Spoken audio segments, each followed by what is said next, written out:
Nothing in this podcast or on our website should be construed as medical advice. Consult your healthcare provider for your individual nutritional and medical needs. The information presented is based on our research and is strictly that of the author and not necessarily those of any professional group or other individual. Hi, I'm Sue Becker from Bread Beckers. Welcome to Sue's Healthy Minutes. I'm so excited you've joined me today, and I hope this episode encourages you and allows you to find the answers you have been praying for the health of you and your family. Today on Sue's Healthy Minutes, I thought I would share the presentation that I gave at the Women's Leadership Summit in San Antonio, Texas, a few weeks ago. I know it was live streamed on PureFlix the weekend of the conference, and they have released all of the talks from the big name speakers on YouTube, but I have not seen mine come up yet. And many of you have asked where you might hear my talk since you were not able to see it through other channels. So I thought it would be nice to share it here. It won't be quite the same, as it was an absolutely amazing experience to be on such a huge stage, speaking to more than 2,500 women, all desiring to be all that God has called women to be and to represent the name of Christ well in this world we live in today. From my very early days of marriage, so many years ago, I had a desire, and I believe a call on my life to encourage others, especially women, to embrace their God-given gifts and the role of womanhood. It was a true honor to be given this amazing opportunity, and as my husband Brad has prayed for years now, to be given a bigger microphone. If I were to give this message a title, it would be Finding Food Freedom: Why Real Bread Can Save America's Health. So I thought it would be appropriate to have it as my freedom message for our Independence Day celebration week.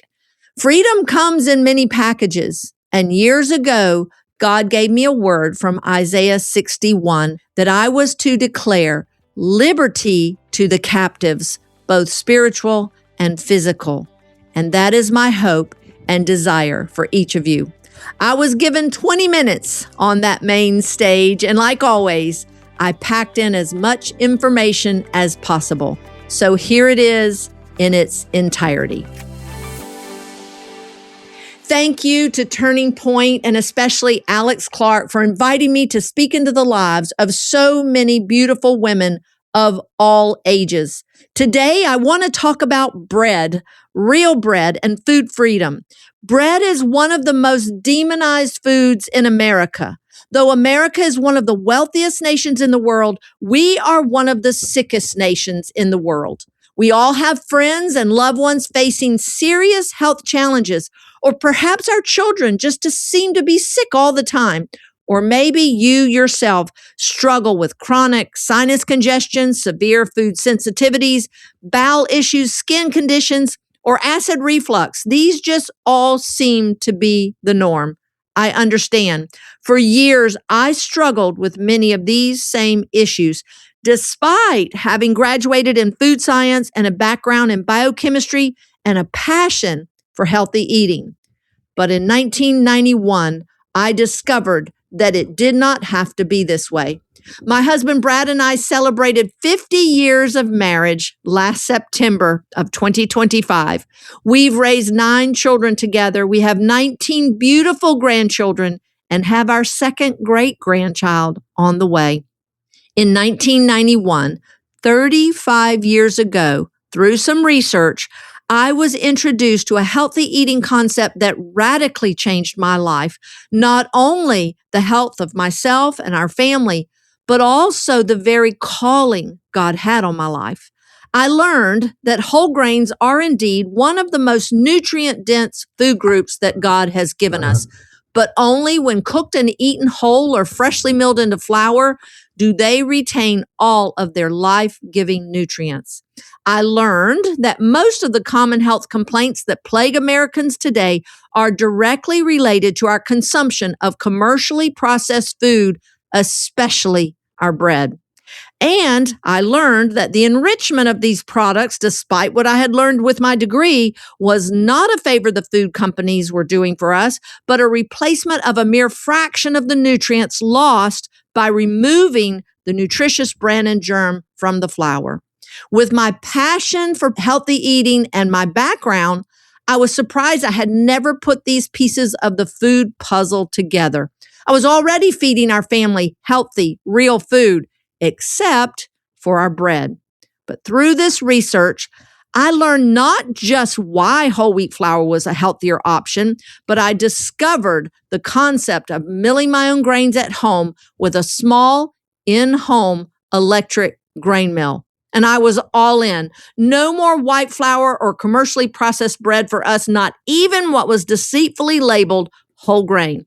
My husband, Brad, bought me a grain mill for my birthday that year, way back in February 1991, and I began to mill all of my own flour to make all the bread, muffins, pancakes, cookies for my young family. I had 5 young children at the time. From the very first day and first loaf of bread, my chronic, lifelong struggles with bowel issues was completely resolved.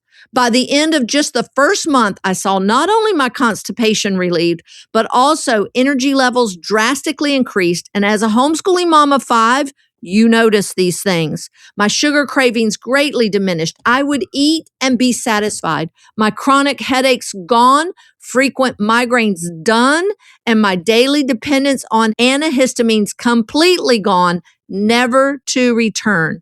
And in all these 35 years of real bread, I have not needed an antihistamine of any kind. And the overall health of my children greatly improved. No more snotty noses, ear infections, and catching every bug that was going around. And one of my children's warts went away. That's a story for another time. But from my studies, I knew it was the bread. We have hundreds of wart stories today, all in this first month, all from simply adding real bread from freshly milled flour to our otherwise healthy diet. And in the 25 years of raising 9 children, only 3 doctor visits were needed requiring antibiotics. That is absolutely amazing. Not to mention the bread was and is absolutely delicious. This was healthy food our whole family would eat and enjoy. No more having to coerce the kids to eat healthy foods. Needless to say, I became excited telling everyone about my bread, and I began baking bread for others. One by one, they began to notice health benefits as well, and they shared their testimonies with others. Word spread. The next thing I know, I'm struggling to make bread for my own family as well as all of these other people, and now with 6 children. One day in 1992, weary from a long day of baking bread for others, I know God put these words in my heart and my mind. I said to my husband, Brad, I do not think I am supposed to make bread for the world, but I am to teach the world to make bread for themselves. 4 people had asked me where they could buy a grain mill and would I teach them to make bread. So with a customer base of 4, our business, Bread Becker's, was born that day in 1992 to sell grain mills, to teach others the health benefits of whole grains, and how to mill flour and make bread, all from our tiny 1,300 square foot home. Bread Becker's grew simply from the testimonies of others. By 1998, we incorporated with a longtime friend and we moved our business out of our home. Today, we occupy 23,000 square feet between 2 warehouses in Woodstock, Georgia. We are a full-fledged kitchen store where we offer both in-person and online classes with many classes on our YouTube channel. Bread Becker's is one of the largest grain packaging facilities in the Southeast. We offer a full line of bulk grains and beans, and we serve more than 150 co-ops throughout the U.S. And in February of this year, we purchased the best electric grain mill on the market, making Bread Becker's the new home of the Wonder Mill Grain Mill. On my podcast, Sue's Healthy Minutes, you can hear firsthand testimonies of others, as well as in-depth teaching on the health benefits of freshly milled whole grains. Listen, we are not savvy business people. Our business grew because of the testimonies of others. And now, through our ministry, Real Bread Outreach, we are literally teaching people around the world to make bread from freshly milled flour.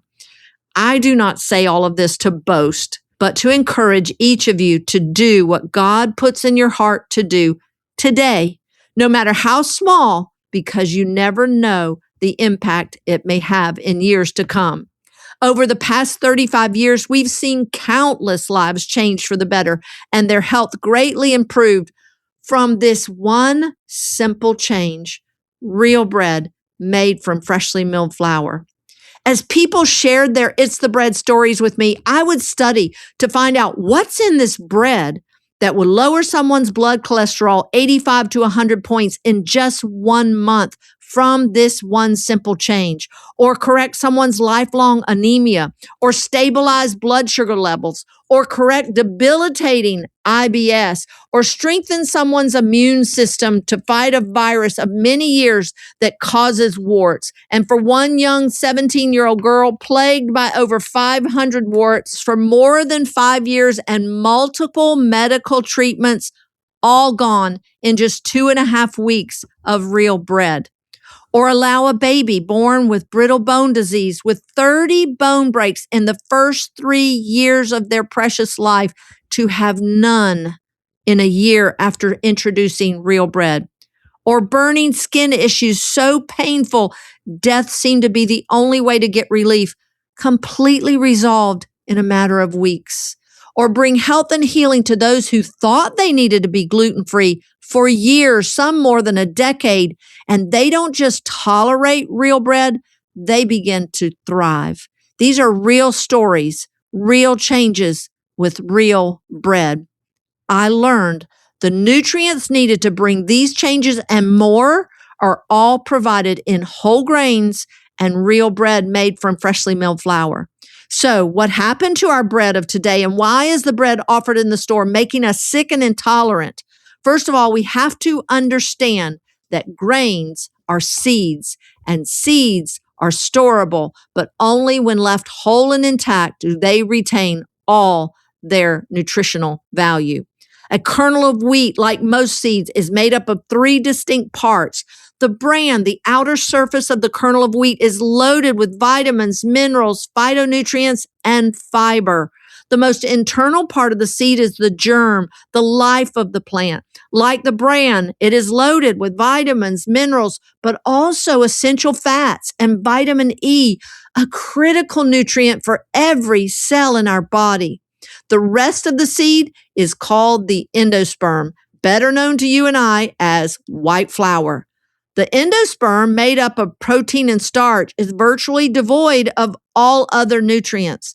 Remember, left whole and intact, these seeds retain their nutritional value.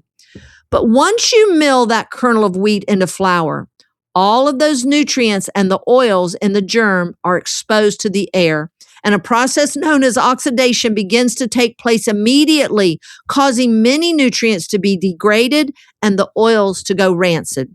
Now, prior to the 1900s, when America was one of the healthiest nations in the world, the bread consumed in this country was made at home. Most homes had the capacity to mill their own flour, or they purchased their flour freshly milled from the local miller as needed.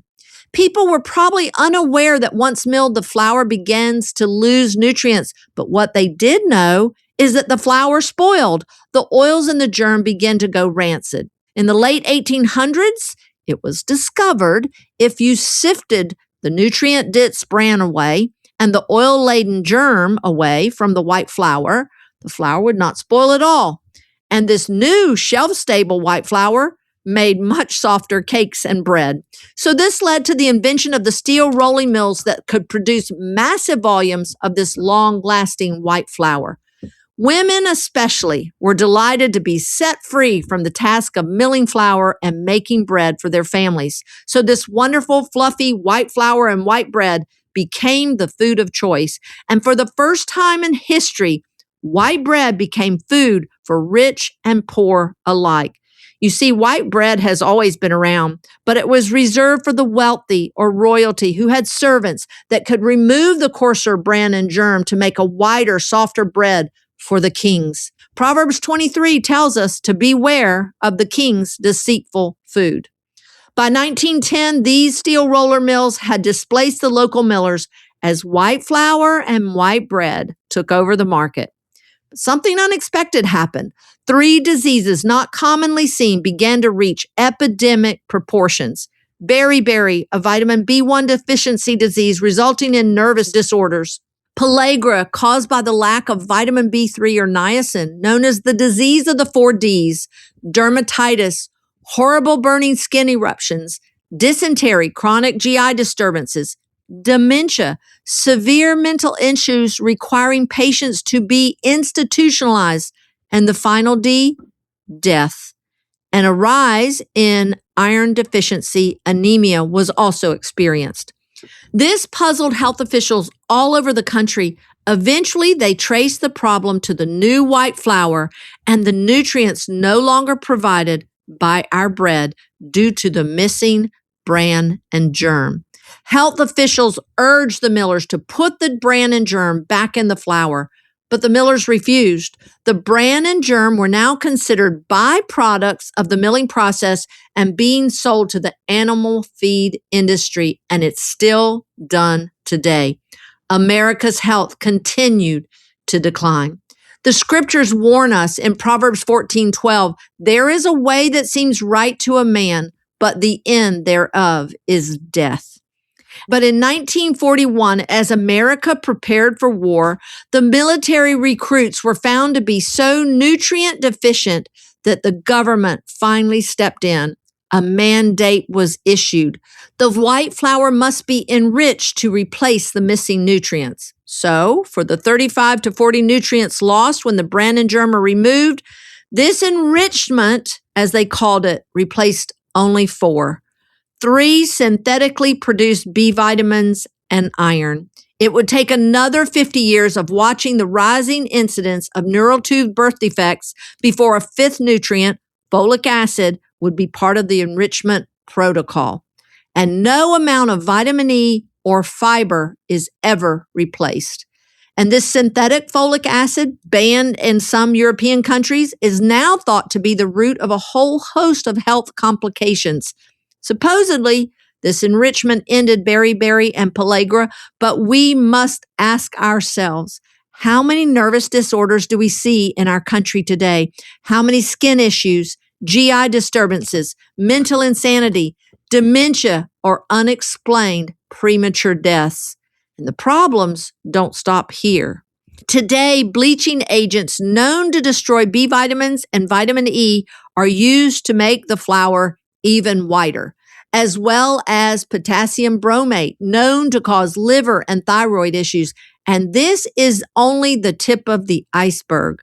But I want to bring a message of hope to you today, and I want you to find food freedom. About 10 years ago, I began to get really concerned about the demonizing of bread, grains, wheat, and gluten, especially as conventional medicine and more alternative medicine all jumped on the same bandwagon. In fact, one popular doctor on social media writes this: damage to the gastrointestinal tract from the overuse of antibiotics, anti-inflammatory drugs like Advil and Aleve, and acid-blocking drugs like Prilosec and Nexium, combined with our low-fiber, high-sugar diet, leads to the development of celiac disease and gluten intolerance or sensitivity, and the resultant inflammation. And I absolutely agree with his statement. Unfortunately, he goes on to say this: the biggest problem is wheat, and that is why eliminating gluten can reverse and prevent chronic illness. Big problem with that conclusion.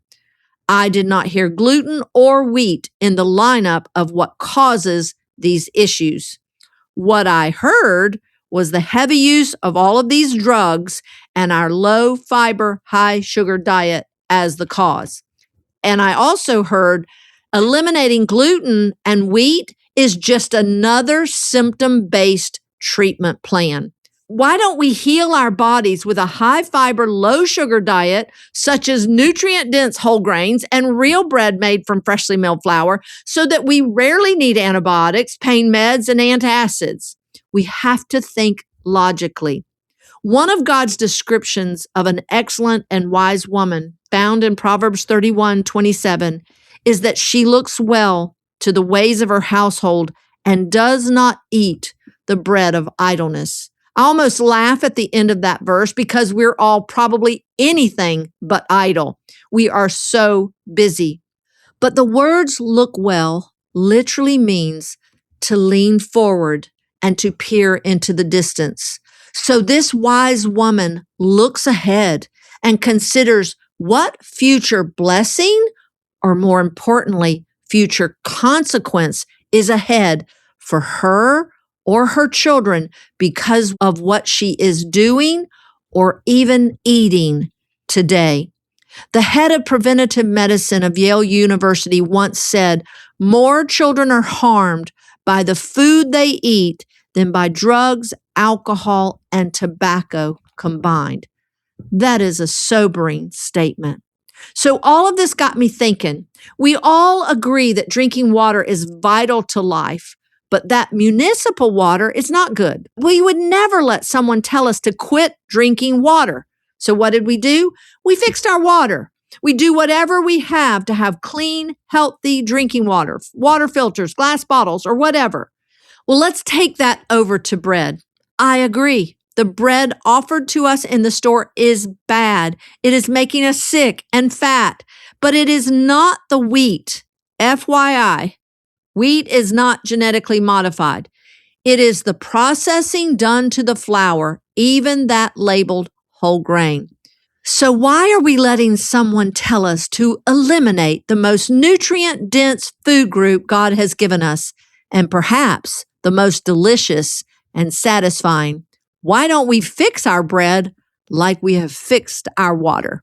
So I came up with this very original and catchy slogan. Let's make bread great again, and let's find food freedom. I want to close with this scripture and thought. God has a law for borrowing and lending. If you borrowed something from someone, you were to give them a pledge, something of value that you would leave with them as a promise that you would repay them or return to them what you borrowed. Well, in Deuteronomy 24, verse 6, God says this, "Do not take a man's upper millstone as a pledge, for you would be taking his life." Wow. God equates the ability to mill your own flour with your life. In the early 1900s, we let someone take our mills out of our home, and we have been losing our life and our health ever since. As much as I love what Maha is doing, Maha cannot fix our bread. This is up to us personally. Real bread is not shelf stable. So it's time to bring our mills back into our homes, not to give us value or identity, but to restore our health. If altering our bread in the 1900s made America sick, then in 2026, if we make bread great again, then surely we can make ourselves and America healthy again. Thank you all for listening today. That was my presentation at Turning Point USA Women's Leadership Summit. It was an honor to be able to speak into the lives of so many women. And I just thank you all for listening. And until next time, this is Sue Becker from Bread Beckers with Sue's Healthy Minutes. Sue's Healthy Minutes podcast has been a presentation by the Bread Beckers Incorporated located in Woodstock, Georgia. For more information, store hours, and learning opportunities, visit breadbeckers.com and follow us on Facebook and Instagram. Make sure to subscribe to this podcast and never miss an episode. Share this with 2 friends who would benefit from this information, and be sure to join us again next week for more of Sue's Healthy Minutes.